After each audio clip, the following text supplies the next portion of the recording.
హరే కృష్ణ. వైష్ణవ భక్తులు భగవద్భక్తులు అందరికీ ప్రణామాలు అర్పించుకుంటూ పాదావందన అర్పించుకుంటూ మనం ఇంకొన్ని విషయాలు తెలుసుకోవడానికి ప్రయత్నిద్దాం. ముందుగా శిక్షాగురువులందరికీ పాదావందనాలు చేసుకుంటూ పంచాంగ ప్రణామాలు అర్పించుకుంటూ శ్రీహర్ష ఋషికేశ్ దాస్ ప్రభుజీ, గోవర్ధన్ గిరి దాస్ ప్రభుజీ, రసరాణి మాతాజీ, రేవతి గోపి మాతాజీ, పరమానంద దాస్ ప్రభుజీ, గౌరాంగ దర్శన ప్రభుజీ, వీళ్ళందరికీ మనస్ఫూర్తిగా పంచాంగ ప్రణామాలు అర్పించుకుంటూ స్త్రీల ప్రభుపాదుల వారికి చెప్పేదంతా అంకితం అని చెప్పుకుంటూ మనం కొన్ని విషయాలు తెలుసుకోవడానికి ముందుకు వెళ్దాం. ముందుగా హరే కృష్ణ మహామంత్రం చెప్పుకుందాం. 11 సార్లు ఎప్పుడు చెప్పుకుంటున్నాం కదా, హరే కృష్ణ మంత్రం 11 సార్లు చెప్పుకుని ఇంకా విషయాలు ఏంటనేది తెలుసుకోవడానికి ప్రయత్నిద్దాం. హరే కృష్ణ. జై శ్రీకృష్ణ చైతన్య ప్రభు నిత్యానంద శ్రీ అద్వైత గదాధర శ్రీవాసాది గౌర భక్త వృంద. హరే కృష్ణ కృష్ణ కృష్ణ హరే హరే హరే రామ రామ రామ హరే హరే, హరే కృష్ణ కృష్ణ కృష్ణ హరే హరే, హరే రామ రామ రామ హరే హరే, హరే కృష్ణ కృష్ణ కృష్ణ హరే హరే, హరే రామ రామ రామ హరే హరే, హరే కృష్ణ కృష్ణ కృష్ణ హరే హరే, హరే రామ రామ రామ హరే హరే, హరే కృష్ణ కృష్ణ కృష్ణ హరే హరే, హరే రామ రామ రామ హరే హరే, హరే కృష్ణ కృష్ణ కృష్ణ హరే హరే, హరే రామ రామ రామ హరే హరే, హరే కృష్ణ కృష్ణ కృష్ణ హరే హరే, హరే రామ రామ రామ హరే హరే, హరే కృష్ణ కృష్ణ కృష్ణ హరే హరే, హరే రామ రామ రామ హరే హరే, హరే కృష్ణ కృష్ణ కృష్ణ హరే హరే, హరే రామ రామ రామ హరే హరే, హరే కృష్ణ కృష్ణ కృష్ణ హరే హరే, హరే రామ రామ రామ హరే హరే, హరే కృష్ణ కృష్ణ కృష్ణ హరే హరే, హరే రామ రామ రామ హరే, హరే కృష్ణ కృష్ణ కృష్ణ హరే హరే, హరే రామ రామ రామ హరే హరే. జయ శ్రీ కృష్ణ చైతన్య ప్రభు నిత్యానంద శ్రీ అద్వైత గదాధర శ్రీవాసాది గౌరభక్త బృంద. ఓం నమో భగవతే వాసుదేవాయ. మంగళాచరణాలు. ఓం జ్ఞానతిమిరాంధస్య జ్ఞానాంజనశలాకయా చక్షుర్గుణమిలితం యేన తస్మై శ్రీగురవే నమః. శ్రీచైతన్యమనోభీష్టం స్థాపితం యేన భూతలే స్వయం రూపः కదా మह्यं దదాతి స్వాపదాంతికం వందేహం శ్రీగురో శ్రీయుతపదకమలం. శ్రీగురూన్ వైష్ణవాశ్చ శ్రీరూపం సాగ్రజాతం సహగణ రఘునాథాన్వితం తం సజీవం సాద్వైతం సావధూతం పరిజనసహితం కృష్ణ చైతన్య దేవం శ్రీరాధా కృష్ణ పాదాన్ సహగణ లలితా శ్రీ విశాఖాన్వితాశ్చ. హే కృష్ణ కరుణా సింధో దీనబంధో జగత్పతే గోపేశ గోపికా కాంత రాధాకాంత నమోస్తుతే. తప్త కాంచన గౌరాంగీ రాధే వృందావనేశ్వరీ వృషభానుస్తుతే. దేవి ప్రణమామి హరిప్రియ. నమ ఓం విష్ణుపాదాయ కృష్ణప్రేష్టాయ భూతలే శ్రీమతే జయపతాక స్వామిన్యతి నామ్నే. నమో ఆచార్యపదాయ గౌరనితాయ ప్రదాయనే గౌరకథాధామ దయానగర గ్రామకారణే. ఓం వాంఛాకల్పతరుభ్యశ్చ కృపా సింధుభ్యవ చ పతితానాం పావనేభ్యో వైష్ణవేభ్యో నమో నమః. జయ శ్రీకృష్ణ చైతన్య ప్రభు నిత్యానంద శ్రీ అద్వైత గదాధర శ్రీవాసాది గౌరభక్త బృంద. హరే కృష్ణ కృష్ణ కృష్ణ హరే హరే, హరే రామ రామ రామ హరే హరే. ఓం నమో భగవతే వాసుదేవాయ. ఓం నమో భగవతే వాసుదేవాయ. ఓం నమో భగవతే వాసుదేవాయ. మూకం కరోతి వాచాలం పంగుం లంఘాయతే గిరిం యత్కృపాతమహం వందే శ్రీగురుం దీనకారణం పరమానందమాధవం శ్రీచైతన్య ఈశ్వరం. హరే కృష్ణ. జయ జయ శ్రీ చైతన్య జయ నిత్యానంద, జయ అద్వైత చంద్ర జయ గౌర భక్త వృంద. జయ జయ శ్రీ చైతన్య జయ నిత్యానంద, జయ అద్వైత చంద్ర జయ గౌర భక్త వృంద. జయ జయ శ్రీ చైతన్య జయ నిత్యానంద, జయ అద్వైత చంద్ర జయ గౌర భక్త వృంద. హరే కృష్ణ కృష్ణ కృష్ణ హరే హరే, హరే రామ రామ రామ హరే హరే. హరే కృష్ణ.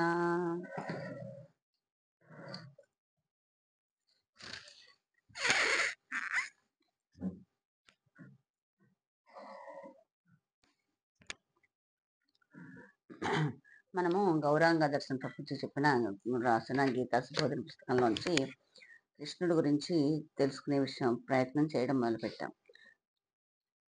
ఈ మొత్తం 700 అధ్యాయాల్లోనూ ఏ శ్లోకాలు ఏ విషయం గురించి చెప్తుంది అనే విషయం మొదలుపెట్టుకుంటూ మనం ఫస్ట్‌ది శ్రీకృష్ణుడు దేవాది దేవుడు అనే విషయం గురించి తెలుసుకోవడం ప్రారంభించాం. అందులో 12 సబ్ హెడ్డింగ్స్ ఉన్నాయి. అందులో మనము ఇంచుమించుగా 6 కంప్లీట్ చేసుకున్నాం. ఒకటేమో శ్రీకృష్ణుడు సమస్తమునకు మూల కారణము అనే విషయంలో 13 శ్లోకాలు తెలుసుకుని, శ్రీకృష్ణుడే సర్వజీవుల జన్మకు బీజమిచ్చు తండ్రి అనే దాంట్లో 7 శ్లోకాలు నేర్చుకున్నాము. శ్రీకృష్ణుడు సృష్టికర్త, పోషకుడు మరియు లయకారకుడు అనే విషయం గురించి 4 శ్లోకాల్లో తెలుసుకున్నాము. శ్రీకృష్ణుని కారుణ్య అవతారాలు అనేది 2 శ్లోకాల్లో తెలుసుకున్నాము. శ్రీకృష్ణుని దివ్యత్వమును ధ్రువపరిచిన మహనీయులు అనే విషయం గురించి 4 శ్లోకాల్లో తెలుసుకున్నాము. శ్రీకృష్ణుని యొక్క దివ్య స్వరూపం అనేది 5 శ్లోకాల్లో తెలుసుకున్నాం. ఇప్పుడు శ్రీకృష్ణుడు దివ్య జ్ఞానమును ప్రసాదించువాడు అనే విషయం గురించి 6 శ్లోకాలు ఉన్నాయి ఇందులో. అందులో ఒక శ్లోకం ఈరోజు తెలుసుకోవడానికి ప్రయత్నిద్దాం. అది 4వ అధ్యాయంలో 1వ శ్లోకము. ఈ శ్లోకం మనకి 108 శ్లోకాల్లో 27వ శ్లోకం కింద మనం చెప్పుకున్నాం. అందుకని ఇప్పుడు ఈరోజు అంటే అప్పుడు మనం 108 శ్లోకాల్లో ఇంపార్టెంట్ శ్లోకం అనే విషయం తెలుసుకునే సందర్భంగా తెలుసుకున్నాము. ఇప్పుడు ఇందులో మనకి శ్రీకృష్ణుడు దివ్య జ్ఞానాన్ని ప్రసాదిస్తాడు అని చెప్పే సబ్జెక్ట్ గురించి చెప్తూ, ఇది 4వ అధ్యాయంలో 1వ శ్లోకము, మొట్టమొదటి శ్లోకము. ఇందులో మనకి 6 శ్లోకాలు ఉన్నాయి.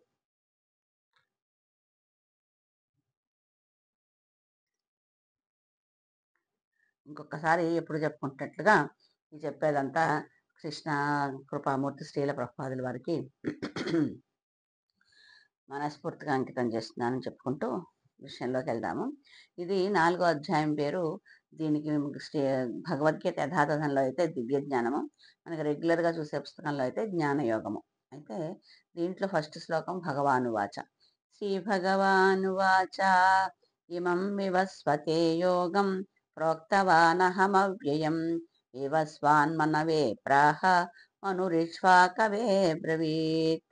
ఇంకొకసారి, ఇమం వివస్వతే యోగం ప్రోక్తవానహమవ్యయం వివస్వాన్మనవే ప్రాహ మనురిక్ష్వాకవే బ్రవీత్. దేవాదేవుడైన శ్రీకృష్ణ భగవానుడు పలికెను, నాశము లేని ఈ యోగ శాస్త్రమును నేను వివస్వానునకు అంటే సూర్యదేవునకు ఉపదేశించదని. వివస్వానుడు దానిని మానవ జాతిపతి అయిన మనువుకు ఉపదేశించను. మనువు తిరిగి దానిని ఇక్ష్వాకు రాజునకు ఉపదేశించను. అంటే ఎప్పుడో చాలా రోజుల క్రితం, ఇప్పుడు కొన్ని వేల సంవత్సరాల క్రితం మొట్టమొదటగా నేను సూర్య భగవానుడికి ఈ ఈ జ్ఞానాన్ని అందించాను. అప్పుడు అతను ఎవరికైతే సూర్య భగవానుడికి ఇచ్చానో అతను మానవ జాతి పిత మనువులు ముందరి బ్రహ్మ సృష్టిలో మనువులు సృష్టించారు కదా.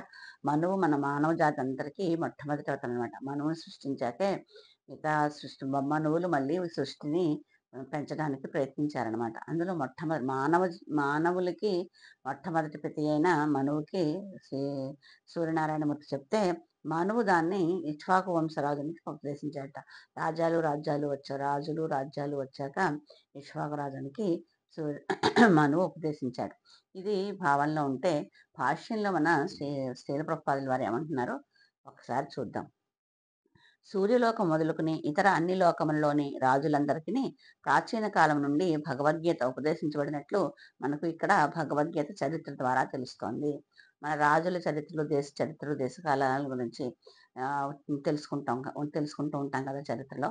అలాగే భగవద్గీత చరిత్ర గురించి కనుక మనం పరిశీలిస్తే కనుకైతే ఇది సూర్యలోకం మొదలుకొని అన్ని లోకాల్లో కూడా, అంటే ఓన్లీ మనకి కృష్ణుడు అర్జునుడికి చెప్పిన వల్ల ఓన్లీ మన మానవ లోకానికి తెలిసింది అని కాకుండా అన్ని లోకాల్లో కూడా మనువు ఉండే చోట అలాగా అన్ని లోకాల్లోనూ రాజులకి మొట్టమొదటి నుంచి ఈ జ్ఞానం అందించబడిందని మనకి భగవద్గీత చరిత్ర గురించి మనం పరిశీలిస్తే తెలుస్తుంది అని ఇక్కడ ప్రభుపాదుల వారు మనకి చెప్తున్నారు. సమస్త లోకములకు చెందిన రాజులు తమ తమ లోకములోని ప్రజలను రక్షించుట కొరకై ప్రత్యేకముగా నిర్దేశించబడింది. ఆ లోకంలో ఉన్న రాజులు ఆ లోకాలు అంటే అందరినీ ఒక్కళ్ళే చూసుకోలేరు కాబట్టి ఒక్కొక్క రాజ్యంలో ఉన్న రాజు ఆ రాజ్యంలో ఉన్న ప్రజల యొక్క మంచి చెడ్డలు బాగోగులు వాళ్ళకి ఉమ్, ఏమేం కావాలి అన్ని నిత్యావసరాలు ఇవన్నీ ఒక్కొక్క రాజు ఆ రాజ్యానికి సంబంధించిన ప్రజల్ని చూసుకునేవారు కదా. అందుకే ప్రత్యేకించి రాజవంశీయులందరూ ప్రజలను చక్కగా పరిపాలించుటకు మరియు వారిని లౌకిక బంధములు కామబంధముల నుండి రక్షించుట కొరకై వారు తప్పక భగవద్గీత శాస్త్రమును పూర్తిగా అవగాహన చేసుకొనవలెను. అంటే వాళ్ళకి ఓన్లీ తిండి బట్ట ఇచ్చేసి నేను బాగా చూసేసుకుంటున్నాను అనుకుంటే సరిపోదనమాట. రాజు అనేవాడు వాళ్ళ ప్రజలకి ఆధ్యాత్మిక లోకానికి, ఆధ్యాత్మిక ఉన్నతికి హ్మ్, అవసరమైన విషయాలు కూడా అందించాలి కాబట్టి, ఈ లౌకిక బంధాల నుంచి వాళ్ళని అలౌకికులు ప్రపంచంలో ఉండే కోరికల నుంచి వాళ్ళని విడిగా తీసుకురావాలి అంటే, ఈ భగవద్గీత ఏంటి అనేది ఆ భగవద్గీత శాస్త్రాన్ని పూర్తిగా అవగాహన చేసుకొని, అది ప్రజలలో ప్రచారం చేసినప్పుడైతే, ఆ రాజు పరిపాలన సో మంచిగా ఉన్నట్టుగా అర్థం చేసుకోవాలనమాట. ఎందుకంటే వాళ్ళకి తిండి, బట్ట ఇచ్చేసినంత మాత్రాన సరిపోదు. ఎందుకంటే మళ్ళీ వాళ్ళు ఈ జన్ జనన మరణ చక్రాల్లో పడి కొట్టుకుంటూ ఉంటారు. అలా కాకుండా రాజనే అతను ఒకవేళ ఈ విషయాలతో పాటు అతనికి శాస్త్రజ్ఞానం కూడా తెలిసి వాళ్ళని ఎలా ఈ బంధాల నుంచి తప్పించి, ఈ లోకంలో యొక్క ఐహిక సుఖాల నుంచి తప్పించి, భగవద్ధామానికి ఎలా తీసుకెళ్ళాలి అనే ప్రయత్నం కూడా చేశాడనుకోండి, అప్పుడు ఆ రాజు ఉత్తమోత్తమ రాజని మనం అనుకోవచ్చనమాట. మానవ జన్మ అనేది దేవాది దేవుని నిత్య సంబంధంతో కూడిన ఆధ్యాత్మిక జ్ఞాన సాధన కొరకై ఉద్దేశించబడెను. మిగతా మానవులంటే ఇది చేయడానికి అవకాశం ఉంటుంది. ఎందుకంటే దేవాదేవుడితో సంబంధం పెట్టుకోవడానికి కానీ, అతని దగ్గరికి వెళ్ళాలని ప్రయత్నించడానికి కానీ, ఒక మానవులకి మాత్రమే అవకాశం ఉంటుంది. మిగతా 84,00,000 యోనుల్లోనూ ఉన్న వాళ్ళలో మిగతా మానవులు కాక మిగతా వాళ్ళకి ఆ అవకాశం ఉండదు. ఎందుకంటే వాళ్ళు ఒకవేళ ఏదైనా మనకి జడభరతుడు అంటారు. భరతుడు మళ్ళీ జింక జన్మ పుట్టింది. జింక జన్మలోకొచ్చారు. ఆయనకి గత జన్మ యొక్క వాసనలు, గుర్తులు అంటే దాని గురించి గత జన్మలో ఏమేం కష్టపడ్డాను, నేనెలా ఉన్నాను అనే విషయం గుర్తుండి, ఆ జింక జన్మలో ఉన్నా కూడా భగవంతుని ధ్యానం చేసుకొని భగవద్ధామానికెళ్ళడానికి అవకాశం దొరికింది. కానీ మామూలుగా అయితే మానవులనే వాళ్ళకి తప్ప మిగతా వాళ్ళకి భగవద్ధామానికి వెళ్ళడానికి అవకాశం ఉండదు. ప్రయత్నం చేయడానికి ఉండదు. ఉండదు ఆ అవకాశం. భగవద్ధామానికెళ్ళడానికి ఉండదని చెప్పలేము కానీ, దానికి ప్రయత్నం చేయడానికి అవకాశం ఉండదు వాళ్ళకి. కానీ ఓన్లీ మానవులకు మాత్రం ఆ జ్ఞాన సాధన చేయడానికి అవకాశం ఉంటుందనమాట. భగవంతునితో మనం నిత్యం సంబంధం పెట్టుకుని, ఆయన భక్తి మార్గం ద్వారా ఆయన్ని మనం ప్రార్థించి, ధ్యానించి అది మనం ప్రార్థన, ధ్యానం కూడా భౌతిక విషయాల మీద కాకుండా, నేను ఎన్నో యోనిల నుండి పుట్టి ఇప్పుడు మానవ జన్మలోకొచ్చాను కాబట్టి, ఈ మానవ జన్మ సార్థకం చేసుకోవాలనుకుంటున్నాను నేను. నీ గోలోక ధామానికి రావడానికి అవకాశం ఉండే అంటే వస్తాను, నన్ను తీసుకెళ్ళు అని మనం అడగకూడదు. మన ప్రయత్నం ఎలా ఉండాలంటే, ఆయన్ని సంతోషపరిచేలా ఉండాలి. నిన్ను ఎందుకని మనం ఎప్పుడు కూడా అందుకనే ఏం కోరుకోవాలంటే, నీకు నేను సేవ చేసే భాగ్యాన్ని నాకు కలిగించు. ఎప్పుడూ నీ ధ్యానంలో ఉండే భాగ్యాన్ని నాకు కలిగించు అని. కబీరు కబీరు వాళ్ళు అలా భక్తులు వాళ్ళందరూ రామదాసు కూడా నేను నా లోకానికి తీసుకెళ్తాను అని రాముడొచ్చి లాస్ట్‌లో నేను స్వ నా దే నేనెక్కడుంటానో అక్కడికొచ్చేసేయ్ అని చెప్తే గనకైతే అతను అడుగుతాడు. మనకి సినిమాలో చూసాం ఇది. అక్కడిది ధ్యానం ఉంటుందా? నీ భజనలుంటాయా? నిన్ను పూజించుకోవడానికి ఉంటుందా? అంటే అవేమీ ఉండవంటాడు. అంటే అలాంటప్పుడు నాకు ఆ జన్మెందుకు? నాకు ఈ జన్మే బావుందంటారు. అలాగా మనకి మహాభక్తులైన వాళ్ళు ఏమని అడుగుతారంటే, నాకు ఏ జన్మిచ్చినా పర్లేదు. ఆఖరికి చీమ, దోమ ఏదైనా సరే రాక్షసుడు మ ఏదైనా సరే ఏ యోనిలో నేను జన్మించినా కూడా నీ మీద భక్తి మాత్రం నాకు అచంచలంగా ఉండాలి. ఆ భక్తి అంటూ నా మనసులో మెదులుతూ నేను నీ భక్తి చేయగలిగితే పరిస్థితిలో ఉంటే గనకైతే నాకెటువంటి జన్మైనా పర్లేదు అని. అలాగ మనకి మానవ జన్మ రావడం అనేది చాలా అదృష్టంగా అనుకోవాలనమాట. అంటే మనం ఎన్నో జన్మల్లో ఎన్నో కష్టాలు పడి, ఎన్నో జన్మలు మనం జన్మించిన తర్వాత మాత్రమే మనకి మానవ జన్మ వచ్చే అవకాశం ఉందని మనకి శాస్త్రాలు చెప్తూ ఉంటాయి. అందుకని అలాంటి మానవ జన్మ తీసుకున్నందుకు భగవంతునికి ఎలా సేవ చేయాలి? భగవంతుని మనం ఎలా సంతృప్తి పరచాలి? భగవంతుడు మనం ఏం చేస్తే ఆనందిస్తాడు? ఎలా అంటే డైరెక్ట్‌గా మనం భగవంతుడికి కాకపోయినా, భక్తులకి మనం సేవలు చేస్తే భగవంతుడు సంతోషిస్తాడు అనే విషయాన్ని తెలుసుకొని, భక్తులకి సేవ చేయడం, భక్తుల్ని గౌరవించడం, మనం కూడా ఉండే వాళ్ళని మన ప్రపంచం మొత్తం మీదంతా అందరిలోనూ పరమాత్మ ఉన్నాడు అనే భావంతో ప్రతి ఒక్కరిని మనం గౌరవించడం నేర్చుకున్నాం అనుకోండి, ఎవరితోటి అనవసర విషయాల్లో వాదించడం కానీ, అనవసరంగా వాళ్ళ మనసును ఇబ్బంది పెట్టే మాటలు మాట్లాడడం కానీ కాకుండా, మనం అలా ఉన్నప్పుడు మన మనసు ఎంతో ప్రశాంతంగా ఉంటుంది. ఆ ప్రశాంతతతో మనకి భక్తి అనేది పెరుగుతుంది. భగవంతుని ధ్యానించడానికి అవకాశం ఉంటుంది. అందుకని భక్తి ద్వారా జనులందరికీ మనకి దేవాదేవుని నిత్య సంబంధంతో కూడిన ఆధ్యాత్మిక జ్ఞాన సాధన కొరకే ఉద్దేశించబడింది. ఈ సందేశమును విద్య, సంస్కృతి, భక్తి ద్వారా జనులందరికీ తెలియజేయుటకు అన్ని దేశ పాలకుల బాధ్యత. అయితే ఇదే మనం ఇందాక అనుకున్నట్టు లోకాలను పాలించే వాళ్ళు కనుక ఈ బాధ్యతను తీసుకున్నారనుకోండి, భగవద్గీతల యొక్క జ్ఞానాన్ని ప్రతి ఒక్కరికి మనం పంచుదాము. మనం మన దేశ ప్రజలందరినీ భగవంతుని భక్తి మార్గంలో ఉంచేలాగా చేద్దామని వాళ్ళు బాధ్యతగా తీసుకున్నారనుకోండి, మనం ప్రపంచమంతా శాంతి సౌభాగ్యాలతో వర్ధిల్లిపోతుంది. ఎవరికీ వేరే వాళ్ళకుందని ఈర్ష్య ఉండదు. వాళ్ళకుంది మనకు కావాలి అని మనం వాళ్ళ దగ్గర నుంచి లాగేసుకోవాలనే బాధ ఉండదు. అతను పక్క వాళ్ళకి ఏదన్నా ఎక్కువుంటే మనం సంతోషించే పరిస్థితి మనకి వచ్చిందనుకోండి, అంటే ఎవరి దగ్గర ఏమున్నా కూడా వాళ్ళ అదృష్టం బట్టి వాళ్ళకొచ్చింది. లేకపోతే వాళ్ళు చేసిన పాపపుణ్యాలకు ఫలితంగా వాళ్ళకది దక్కింది కాబట్టి, మనం కూడా అలాంటి పుణ్యం చేసుకుంటే మనకు దక్కుతుందనే భావన ప్రతి ఒక్కరిలోనూ పెరిగిందనుకోండి, ఇంక యుద్ధాలు, అసూయలు, ద్వేషాలు, ఒకళ్ళతో ఒకళ్ళు కొట్టుకోవడాలు, తిట్టుకోవడాలు ఇన్ని అరాచకాలు ఉండవు గదా! అందుకని దేశంలో ఎవరైతే అధికారంలో ఉంటారో, ఎందుకంటే అధికారంలో ఉన్నవాళ్ళు ఏమన్నా చెప్పారనుకోండి, దాన్ని మనం ఉల్లంఘించడానికి ఉండదు. ఇప్పుడు మీరు నేను చెప్పామనుకోండి, "నువ్వు చెప్పేదేంటి?" అంటారు. కానీ ఒక అధికారి గనక అదొక రూల్ కింద ఇది ఇది చెయ్యాలి, తప్పదు అని చెప్పారనుకోండి, అంటే దాన్ని ఉల్లంఘిస్తే మీకు శిక్ష పడుతుంది. అలా చెప్పారనుకోండి, మొదట్లో అంత ఇష్టముండదు.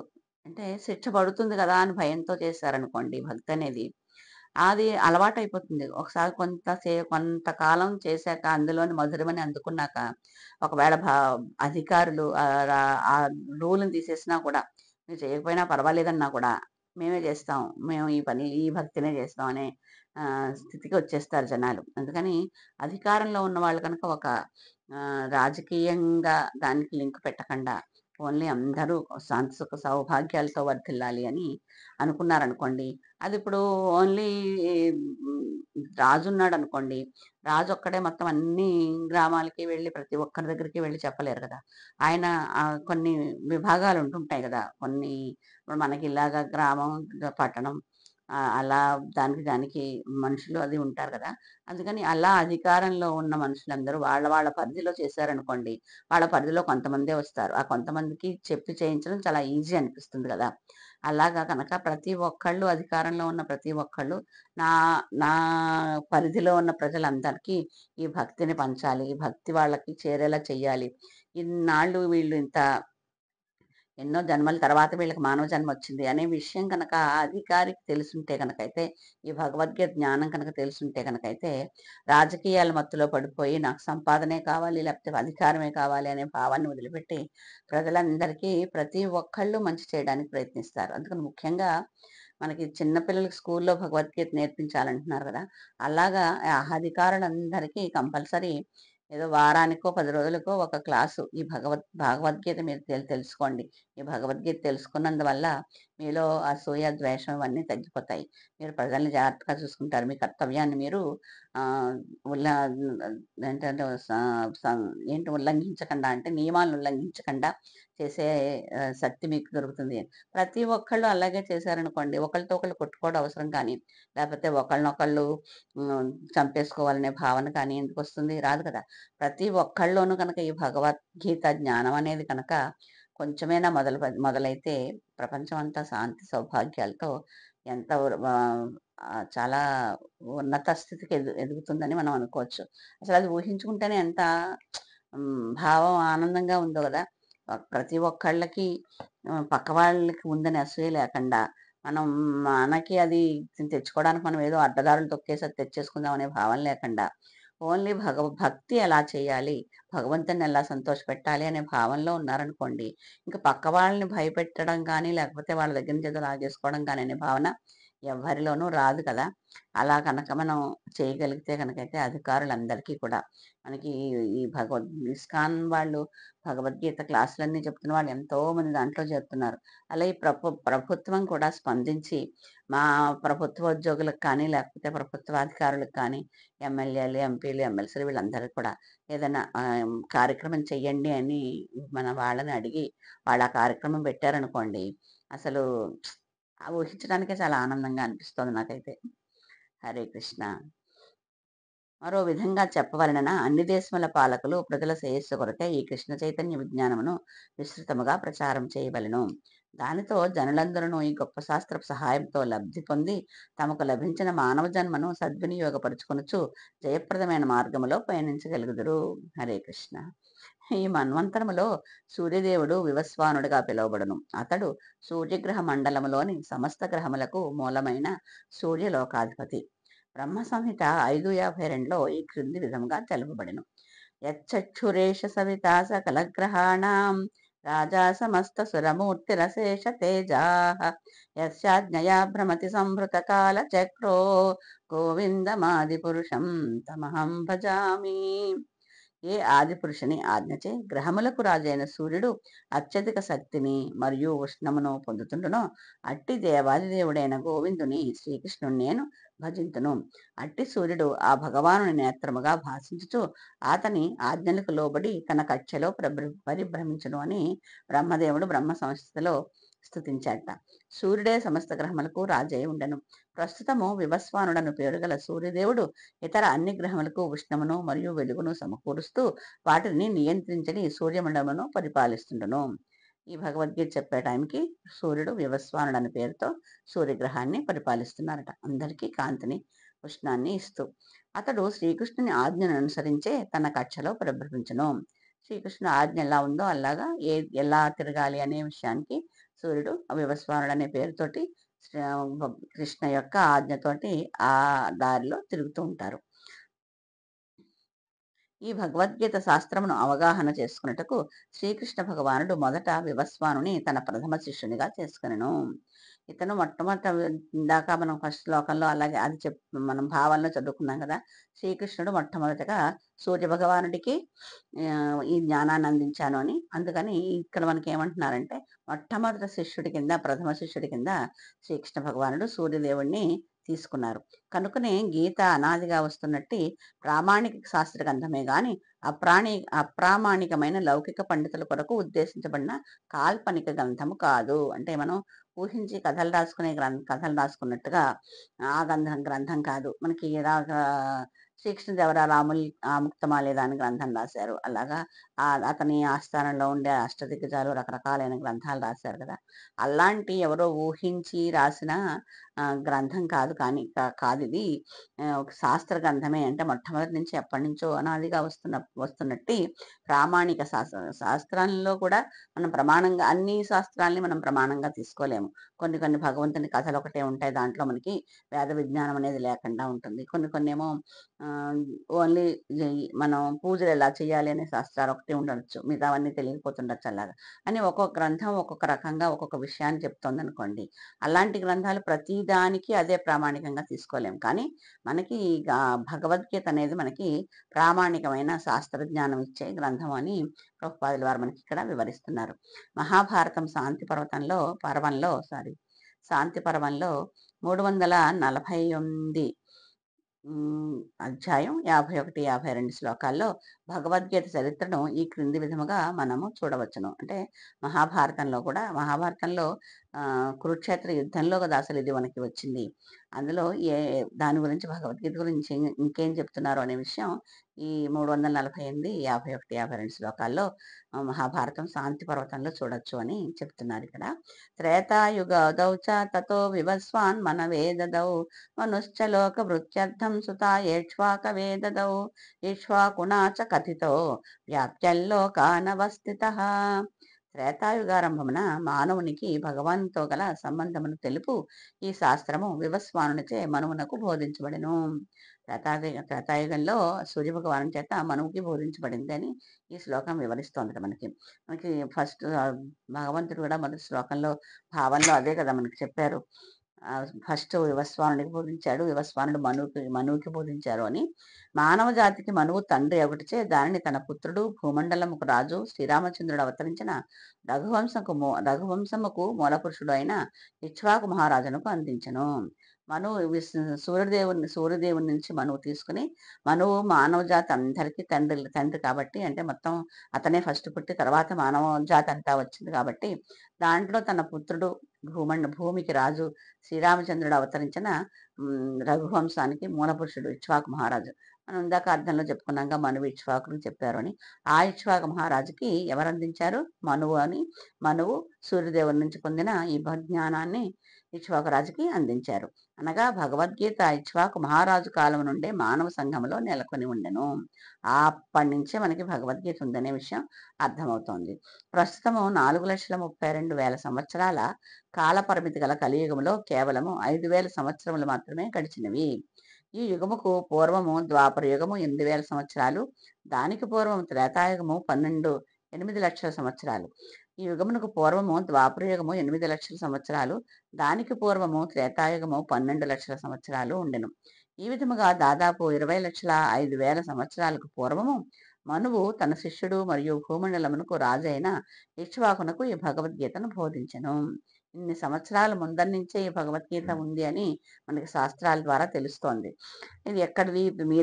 మీరే రాసుకున్నారు, అందులో ఉన్నవన్నీ జరుగుతాయా, ఏదో పుక్కిటి పురాణం ఇది, అందరూ అలా వాదిస్తారు. కానీ అసలు మనకి భగవద్గీత అంటూ చదివి దాంట్లో ఉన్న ప్రతి అక్షరాన్ని మనం అర్థం చేసుకోవడానికి ప్రయత్నించామనుకోండి, ఇది ఎంతటి పురాతనమైనది, ఎంత జ్ఞానం మనకి దానివల్ల మనకు కలుగుతుంది అనే విషయాలు మనం మనతో వాదించే వాళ్ళకి చెప్పడానికి అవకాశం ఉంటుంది.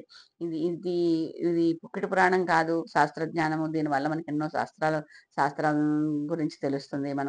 మనకి శాస్త్రం గురించి తెలియడం ఒకటే కాదు, మనకు దైనందిన కార్యక్రమాల్లో మన ప్రస్తుత పరిస్థితుల్లో ఎటువంటి సమస్య వచ్చినా కూడా భగవద్గీత మీకు ఆ సమస్యకు పరిష్కారం అందిస్తుంది. నమ్మాలి. నమ్మకంతో ఎవరో చెప్పారు అని కాకుండా, మనకు నమ్మకం ఉండి అవకి నిజంగా భగవంతుని మీద భక్తి ఉండి, భగవంతుడు మనకు అందించిన శాస్త్రం మీద గౌరవం ఉంటే కనుకైతే మనకి ఆ రోజు మనకి ఏదైనా సమస్య వచ్చినప్పుడు వెంటనే కృష్ణయ్యకి దండం పెట్టుకుని భగవద్గీత మీరు ర్యాండమ్గా ఓపెన్ చేయండి. అందులో తప్పకుండా మీరు ఆ రోజు ఎదుర్కొంటున్న సమస్యకి పరిష్కారం దొరుకుతుంది. ఇది నా స్వానుభవం. ప్లస్ మనకి అబ్దుల్ కలాం గారు కూడా, గాంధీ గారు కూడా ఎప్పుడూ అది చెప్తూ ఉండేవారు. నాకు ఏదైనా సమస్య వస్తే నా సమస్యని భగవద్గీత తీరుస్తుంది అని. అది చేసేది అదే. భగవద్గీత వచ్చి నుంచుని, ఇదిగో నువ్వు ఇలా ఉన్న ఈ సమస్యలో ఉన్నావు కాబట్టి నువ్వు ఇది ఈ సమస్యకు పరిష్కారం ఇది, నువ్వు కావాలంటే ఉపయోగించుకో, లేకపోతే లేదని భగవద్గీత మన ముందర వచ్చి నుంచి చెప్పదు. మనం ఆ భగవద్గీత చెప్పిన కృష్ణయ్యకి ధ్యానం చేసి ఆ భగవద్గీతను ర్యాండమ్గా ఓపెన్ చేయాలి. ఎలాగా? ఇది అనుమాన పడకుండా పుస్తకాన్ని ఇలా ఆ పేజీ ఎక్కడొచ్చిందో అక్కడ మీ సమస్యకి తప్పకుండా సమాధానం దొరుకుతుంది. ఇది నేను ఎక్కడో చదివే ఎవరో చెప్తే నేను మళ్ళీ మీకు చెప్తున్నది కాదు. స్వానుభవంగానే నేను అనుభవించే మీకు చెప్తున్నాను. ఆ నమ్మకం మాత్రం ఉండాలి. కృష్ణయ్య మనకి పరిష్కారాన్ని ఇస్తాడు. ఈ సమస్యకి సమస్యకి పరిష్కారం మనకి భగవద్గీత బుక్లోనే దొరుకుతుంది. శ్రీకృష్ణుడు చెప్పిన జ్ఞానం నుంచే మనకు ఆ జ్ఞానం అందుతుంది అనే నమ్మకం కనుక మీకుంటే తప్పనిసరిగా మీకు ఆ సమస్యకి పరిష్కారం దొరుకుతుంది. ఇది అందుకని మనకి తెలుస్తున్నది ఏంటంటే, కొన్ని లక్షల సంవత్సరాల నుంచి ఉంది. ఎవరో వాదిస్తే ఇది మీరు ఇప్పుడిప్పుడే తెచ్చింది, లేకపోతే మీకు ఇందులో భగవద్గీతలో ఉన్న జ్ఞానం నిజం కాదు, అది చెప్పని అవి ఇవి అనే వాళ్ళకి సమాధానం ఇదే. అందుకని మనకి భగవద్గీత జ్ఞానం అంటూ కొంత ఉంటేనే మనం ఎవరైనా ఏదైనా చెప్పిన దానికి భగవంతుడి గురించి మాట్లాడినా కానీ, భగవంతుడి గురించి వ్యాఖ్యానించినా కానీ మనం వాళ్ళకి సమాధానం చెప్పడానికి అవకాశం ఉంటుందన్నమాట. మను జనించుటకు పూర్వమే భగవద్గీత భగవానుని ద్వారా తన శిష్యుడైన వివస్వానునకు సూర్యదేవునికి చెప్పబడిన దానిని అనుసరించి దాదాపు 12,04,00,000 సంవత్సరాలకు పూర్వము ఇది చెప్పబడిందని స్థూలముగా అంచనా వేయచ్చు. ఎందుకంటే సూర్యుడు మనువుకు చెప్పాడు, మనువు ఇక్ష్వాకుడు చెప్పాడు. కానీ సూర్యుడికి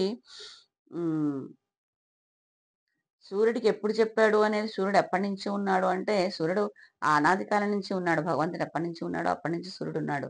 కానీ మనం అందాజుగా లెక్క వేయాలి అనుకుంటే కనుక, స్థూలంగా చెప్పాలి అంటే కనుకైతే 12,04,00,000 సంవత్సరాలకు పూర్వమే ఇది చెప్పబడింది అని మనకి ఈ శాస్త్ర గ్రంథాల ద్వారా అర్థమవుతుందన్నమాట.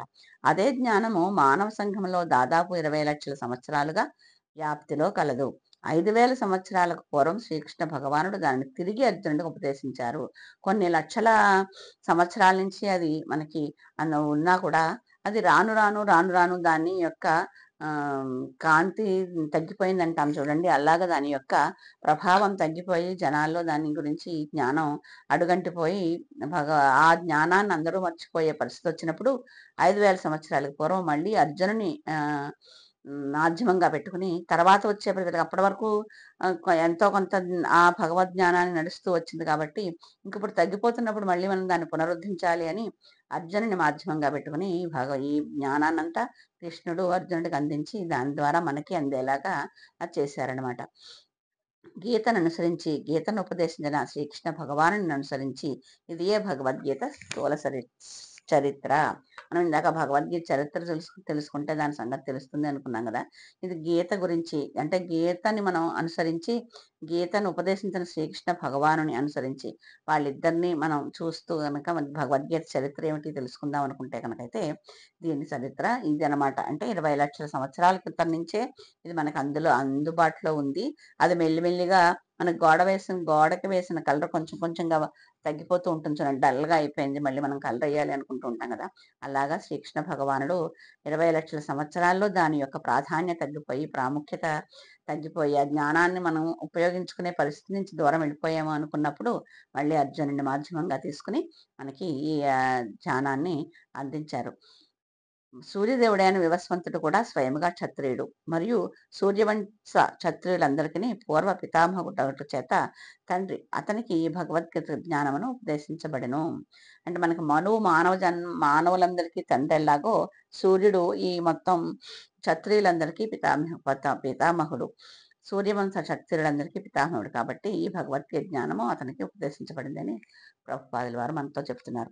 భగవద్గీత శ్రీకృష్ణ భగవానుని చేత స్వయంగా ఉపదేశించబడుట చేత ఇది వేద సదృశమైంది. శ్రీకృష్ణుడు భగవానుడే స్వయంగా చెప్పారు కాబట్టి వేదంతో సమానమైంది.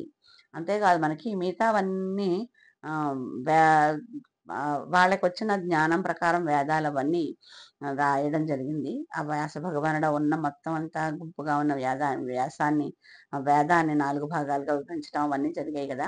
ఇది భగవంతునితో స్వయంగా అతని నోటి ద్వారా అర్జునుడు చెవుల ద్వారా అందుకున్నారు కాబట్టి ఇది వేదంతో సమానమని చెప్తున్నారనమాట. గీతలోని జ్ఞానము ఔపౌరుషేయము అంటే మానవాతీతము, మానవులకి అందనంత జ్ఞానం అది. మానవులు ఆలోచించి చెప్పగలిగిన జ్ఞానం కాదు. మానవ దృష్టికి, మానవ మేధకి అందనంత ఉన్నతమైన జ్ఞానం ఇది. ఎట్టి మనోకల్పిత వివరణలు లేకుండా వైదిక సాహిత్యపు ఆదేశములను యథార్థముగా అంగీకరించినట్లుగానే భగవద్గీత ఆదేశములను కూడా ఎట్టి లౌకిక వివరణలు లేకుండా యథాతథంగా అంగీకరించవలను. వైదిక సాహిత్యం మనం వేదాల్లో ఏం చెప్పారు, పూజలు ఏం చేయాలి, పురాణాలు ఏం చెప్తున్నాయి, మన మానవులు అనుసరించవలసిన ధర్మాలు ఏమిటి, దాంట్లో ఉన్న ఏం చేస్తే మనం ఏ పూజ ఎలా చేయాలి, ఇవన్నీ మనకి వేద సాహిత్యంలో అందించినప్పుడు ఆ వేద సాహిత్యాన్ని మనం ఎలా అయితే దానికి మళ్ళీ దాన్ని తర్కం చేయకుండా ఇది ఇది ఇది నిజమేనా అనే ఆలోచన లేకుండా మనకి సూతుడు సౌనకాది మహామునులకి పురాణాలు చెప్పారని మనకి సత్యనారాయణ కథలో కూడా చెప్పుకుంటాం. అది అలా జరిగింది అని మనం అడగం. అది చెప్పిన కథ మనం వింటాం. అలాగే కాకుండా ఇంకా పూజలు ఇలా చేయాలన్నారు, సంకల్పం ఇలా చెప్పుకోవాలన్నారు, ఇవన్నీ మనకి శాస్త్రాల ద్వారానే మనకు అందాయి కదా. దాన్ని మనం వితండవానసం చేసి నేను కేశవాయ మహా అన్నం, నారాయణ మహా అన్నం, లేకపోతే నా ఇష్టం వచ్చినట్టు నేను ఏదో చదువుతాను అని ఎప్పుడు ఎవరు ఆలోచించుండరు పూజ చేసేవాళ్ళు ఎవరును.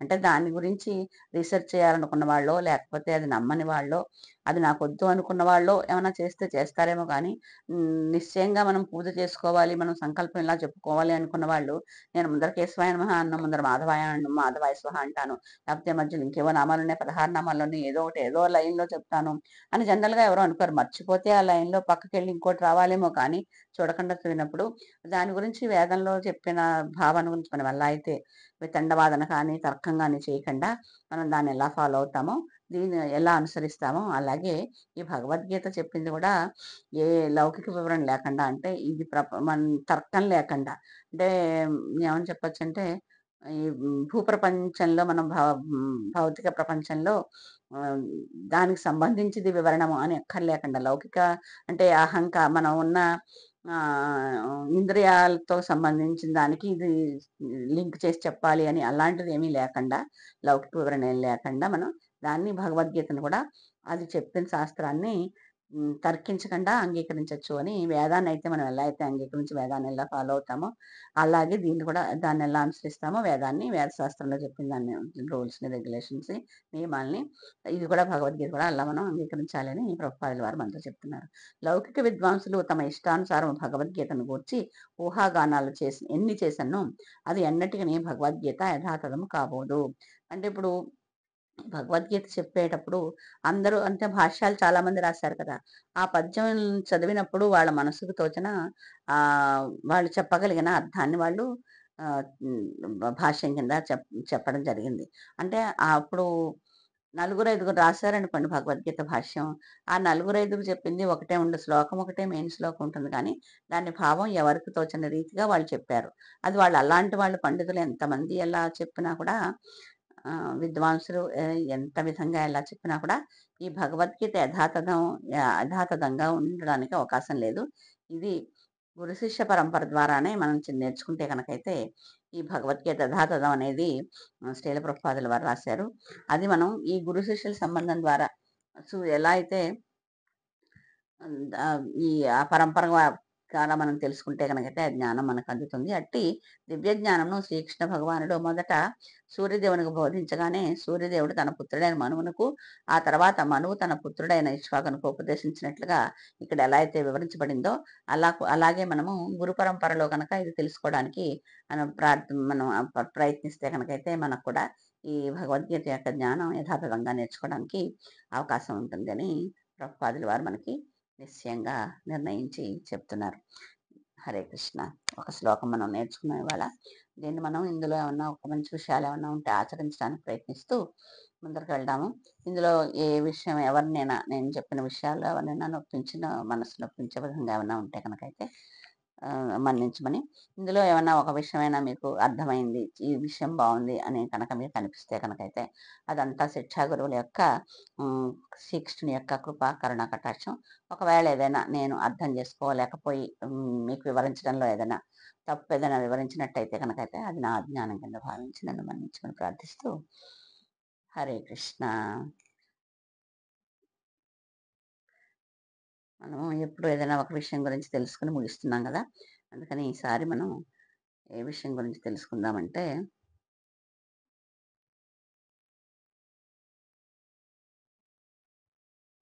ఆధ్యాత్మిక ఆనందం అంటే ఏంటి అనే విషయం గురించి చైత్రశ్రీ ఫౌండేషన్ వాళ్ళు పంపించిన విషయాన్ని మీ ముందు చెప్పడానికి ప్రయత్నిస్తాను. సరేనా?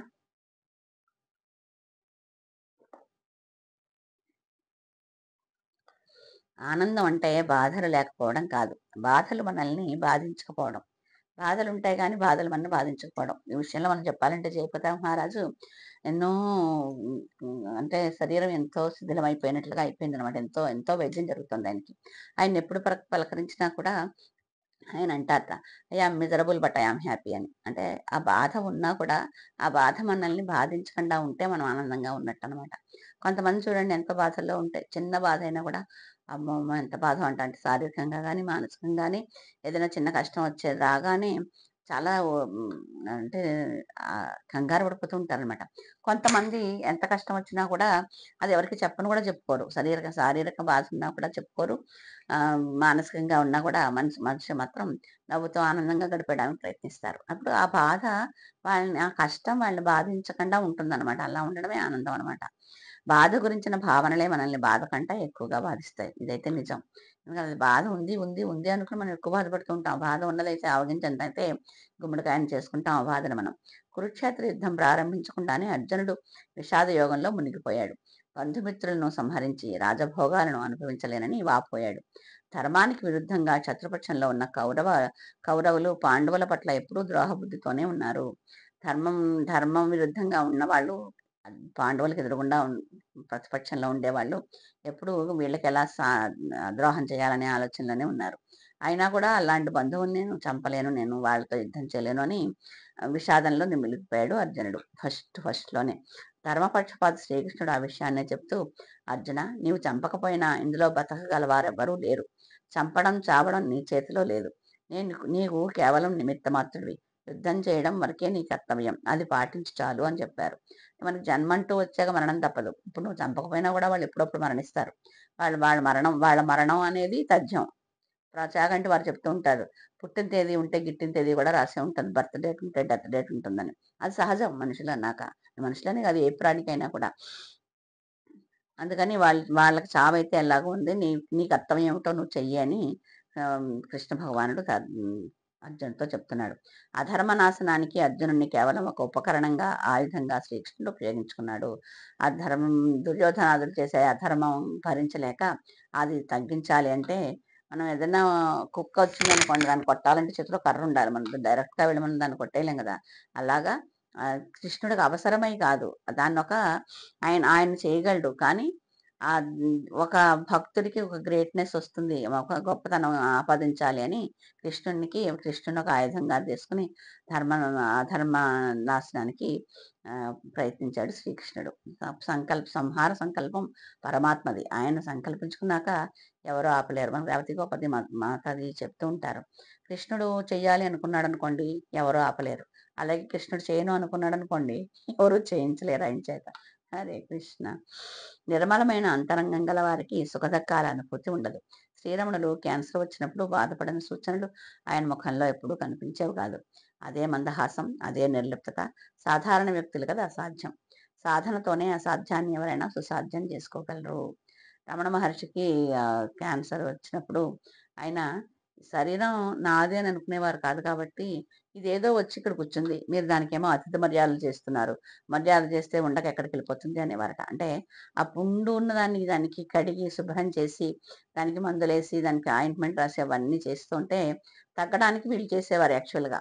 కానీ రమణ మహర్షులు ఏమనేవారంటే, అంత మణి పూసలా ఉంది, మరకత మణిలా ఉంది అది, దాన్ని మీరేమో దాన్ని కూర్చోబెట్టి సేవలు చేసి దానికి ఆతిథ్యం ఇస్తున్నారు, వెళ్ళిపోమంటే ఎందుకు వెళ్ళిపోతుంది అనేవారు అనమాట.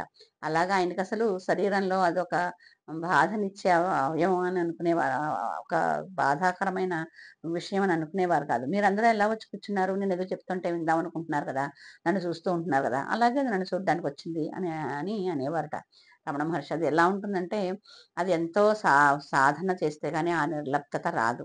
సాధారణ మనుషులకి అది చాలా అసాధ్యం అనమాట. కానీ ప్రయత్నం చేస్తే అసాధ్యం కూడా సుసాధ్యం అవుతుంది మనకి. మానవ ప్రయత్నంలో ఏదైనా సాధించవచ్చు అని అనుకోవచ్చు అనమాట. ప్రతి మనిషికి వారి వారి ఆలోచనలు, అభిరుచులను బట్టి జీవిత లక్ష్యాలు ఉంటాయి. అవి ఎవరికి వారికే ప్రత్యేకం. అనువంశికంగా ప్రజ్ఞాప్రభావాలు లభించవు. అలసాని పెద్దన్న కొడుకు కాళిదాస్ కుమారుడు మహాకవులుగా రాణించిన దాఖలాలు లేవు. మనకి అది ఎవరిది వాళ్ళదే. ఇప్పుడు నాకుంది కదా అని నా కూతుళ్ళకి రావడం కానీ, అంటే కొన్ని జీన్స్ ప్రకారం కొన్ని వస్తుండొచ్చు. కానీ మనం మొత్తం అంతా ఎవరికైతే పెద్దవాళ్ళకు ఉన్నాయో వాళ్ళవే కొడుకులకి కంపల్సరీ అవన్నీ వచ్చేస్తాయని మనం ఎక్కడ అనుకోలేమన్నమాట. లక్షణాలు కొన్ని ఉండొచ్చు, కానీ ముద్రకు ముద్ర వాళ్ళు ఎంత వాళ్ళ ప్రయత్నం ద్వారా వాళ్ళు సంపాదించిన జ్ఞానం లాంటిది ఏ ప్రయత్నం లేకుండా తర్వాత తరం వాళ్ళకి రాదు కదా. వాళ్ళు కూడా ఆ ప్రయత్నం చేస్తే వాళ్ళ ప్రయత్నం ఫలితం పొందే జీన్స్ ఏమన్నా వాళ్ళలో ఉంటే కనుక అయితే రావడానికి అవకాశం ఉంటుందన్నమాట. అలాగే ఇందులో పెద్దన్న కొడుకు కాళిదాస్ కూడా వాళ్ళందరూ కవులుగా రాణించినట్టు మనకి ఎక్కడ చరిత్రలో ఎక్కడ కనిపించలేదంటున్నారు. రాజు కొడుకు రాజు అవుతాడు, కానీ రాజ్యాన్ని రక్షించుకునే సామర్థ్యం ఖచ్చితంగా ఉంటుందని చెప్పలేము. రాజు ఎంత సామర్థ్యంగా చేశాడో కొడుకు కూడా అంతే సామర్థ్యంగా పరిపాలిస్తాడు, ప్రజల యొక్క సుఖ సంతోషాలు కోరుకుంటాడని మనం అనుకోలేం. అలా ఉంటే రాజవంశాలు అంతరించేవి కాదు. మహాకవి జాషువా చెప్పినట్లు, ఎంతటి చక్రవర్తులైనా కలకాలం ఇల మీద ఉండరు, అందరూ రుద్రభూమిలో శయనించవలసిన వాళ్లే. ఎవరైనా కూడా మనం అనుకున్నట్టు మానవ జన్మ ఏ జన్మంటూ వస్తే భూలోకంలో దానికి మరణం తప్పదు. అందుకనే ఈ రాజులందరూ కూడా ఈ ప్రపంచంలో ఎక్కువ రోజులు ఉండరు, అందరూ రుద్రభూమిలో అంటే యుద్ధ భూమిలో మరణించవలసిన వాళ్ళే అని జాషువా మహాకవి చెప్పారట. ప్రాపంచిక సుఖాలన్నీ సంతోషాన్ని కలిగిస్తాయి తప్ప ఆనందాన్ని ఇవ్వలేవు. ఆధ్యాత్మిక జీవితానికి పూర్తిగా అంకితమైన వారు ఆనంద భావంతో ఉంటారు. ఆనందం అంటే మాటలకు అందని అనుభూతి. ఆ అనుభూతి వారి ముఖంలో నిలవై ఉంటుంది. ఎంతటి కష్టానికైనా వారు చలించరు. మేరు పర్వతంలా ధీరువై ఉంటారు. సేవను భాగ్యంగా భావిస్తారు. సహాయాన్నే వారు సేవగా తలుస్తారు. ఎలాంటి ప్రతిఫలం ఆశించకుండా, ఎక్కువ తక్కువల తేడా చూపకుండా, మానావమానాలు పట్టించుకోకుండా సేవలు చేసేవారే నిజమైన ఆధ్యాత్మిక జీవనం గడిపేవారుగా మనం గుర్తించవచ్చు. అలాంటి వారు ఎంతో అరుదుగా కనిపిస్తారు. పర పురుషులందు పుణ్యపురుషులంటే అలాంటి వారే. ఆదర్శం అంటే చెట్టును మెచ్చుకుంటూ నీడలో హాయిగా విశ్రాంతి పొందడం కాదు. మరికొన్ని మొక్కల్ని నాటడం, వాటిని పెంచి పోషించడం, కాపాడటం, ఆ విధంగా మరెందరికో మేలు చేయడం. అందరికీ మేలు జరిగే పనులు చేయడంలోనే అనిర్వచనీయమైన ఆనందం లభిస్తుంది. ఈ సత్యం తెలుసుకోలేక స్వార్థంలోనే ఆనందం లభిస్తుందని ఎందరో భావిస్తూ ఉంటారు. ప్రాపంచిక ఆనందాలనేవి తాత్కాలికమే. మనకు ఎన్నో అనుభూతులనిచ్చే శరీరము అశాశ్వతమే. ఒక్క ఆధ్యాత్మిక ఆనందమే శాశ్వతం. దాని చిరునామా అంతర్యామి, అంతరాలయమే. వెతుక్కోవలసింది మనమే. ఎవరన్ని బోధలు చేసినా, అన్ని బాధలకు ఓర్చి అంతర్యామిని దర్శిస్తే అప్పుడు తరగని ఆధ్యాత్మిక ఆనందం మన సొంతమవుతుంది. ఎంతోమంది ఎన్నో రకాలుగా ఎన్నో విషయాలు చెప్తారు. వాళ్ళు చెప్పిన విషయాలు విన్నంత మాత్రాన మనకి ఆ ఆధ్యాత్మిక ఆనందం అనేది దొరకదు. మన ప్రయత్నం ఆ చెప్పిన విషయాలను ఆకళింపు చేసుకుని అది మనకి దాన్ని కనుక అనుసరించి మనం దానికి సాధన చేస్తే కనుకైతే అప్పుడు ఆధ్యాత్మిక ఆనందం మనకి వస్తుంది. కానీ ఎవరో చెప్పింది విన్నంత మాత్రాన మనకు ఆ ఆనందం అనేది మన ఆధ్యాత్మిక ఆనందం మనకి సొంతం కాదు. మన ప్రయత్నం మనకున్నప్పుడే అది మనకి దక్కుతుంది. సర్వం శ్రీకృష్ణ అర్పణమస్తు. లోకా సమస్తా సుఖినో భవంతు. హరే కృష్ణ. మనం ఇంకోసారి 11 సార్లు శ్రీకృష్ణ హరే కృష్ణ మంత్రం చెప్పుకొని ఈసారికి వాళ్ళకి ముగిద్దాము. హరే కృష్ణ. జై శ్రీకృష్ణ చైతన్య ప్రభు నిత్యానంద శ్రీ అద్వైత గదాధర శ్రీవాసాది గౌర భక్త బృంద.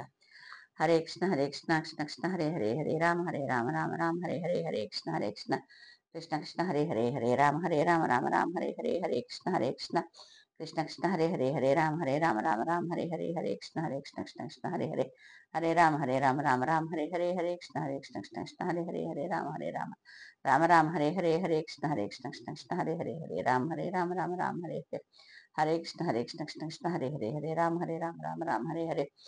కృష్ణ హరే కృష్ణ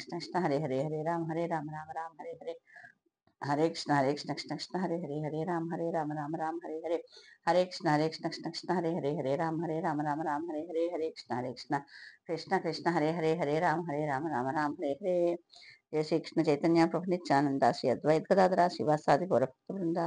హరి బోల్ నితయ గౌర ప్రేమానంద హరి బోల్. మన లాస్ట్ ఎపిసోడ్లో ప్రణవానంద స్వామి ప్రణవానంద ప్రభుజీ కౌంటింగ్ ఎలా చేయాలి, ఒకవేళ కౌంటింగ్ మిషన్ కానీ మాల కానీ మన దగ్గర లేకపోతే అనే విషయం చెప్పాను. సరిగా మీకు వినిపించిందో లేదో నాకు అర్థం కాలేదు. అంటే కనిపించిందో లేదో ఆ రోజు కొంచెం దగ్గొచ్చినట్టుంది. ప్రభుజీ ఏం చెప్పారంటే ఇక్కడి నుంచి మొదలుపెట్టి 1 2 3 4 5 6 7 8 9 10 అలా అయితే ఒక చేతిలో 10 సార్లు మనం మంత్రం చేయడానికి అవకాశం ఉంటుందని చెప్పారు. నేను మామూలుగా అన్నిటికీ 4 4 లెక్క పెట్టుకునేదాన్ని. 5 4 20 అని 5 సార్లు చేతికి చేస్తే 100 అవుతాయి అని అలా చేసేదాన్ని. అది మొన్న ప్రభుజీ చెప్పిన తర్వాత ఎప్పుడైనా అవసరమైతే ఇలా చేస్తున్నాను. నేను 1 2 3 4 5 6 7 8 9 10 1 2 3 4 5 6 7 8 ఇందులో మధ్యలో 9 ఇది 10. హరే కృష్ణ. మరి ఈ రోజుకి ఇంతటితో ముగిద్దాము. నెక్స్ట్ మళ్ళీ ఇంకొన్ని విషయాలు చెప్పడానికి మీ ముందుకు రావడానికి ప్రయత్నిస్తాను. హరే కృష్ణ. ఇంతవరకు చెప్పిందంతా నేను శ్రీకృష్ణ కృపామూర్తి శ్రీల ప్రభుపాదుల వారికి మనస్ఫూర్తిగా అంకితం చేసుకుంటాను. హరే కృష్ణ. మళ్ళీ ఇంకొన్ని విషయాలతో మళ్ళీ కలుద్దాం.